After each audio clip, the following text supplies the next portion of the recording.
குபேர ரகசியம்.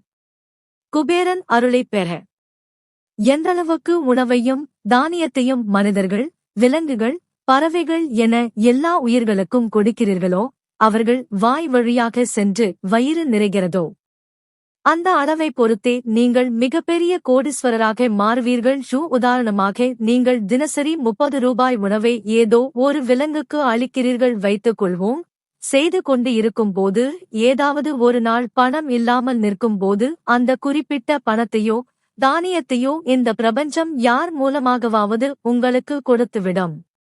சில பேருக்கு கீழே கூட பணம் கிடைக்கும். திடீரென்று யாராவது கொடுத்துவிட்டு செல்வார்கள். தான் மட்டும் சாப்பிட்டுக் கொண்டே இருப்பவர்கள் வாழ்க்கையில் எந்த மாற்றமும் முன்னேற்றமும் இருக்காது.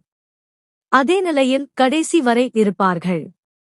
குபேரன் படத்தில் அகலமான பாத்திரத்தில் நவம்பர் தானியங்களை அவர் நிரப்பி வைத்து இருப்பது இதைத்தான் குறிக்கும். அவருடைய பெரிய வயிறு, நீ மற்றவர்கள் வயிற்றை நிரப்பினால் நீ குபேரன் ஆவாய் என்பதை குறிக்கும்.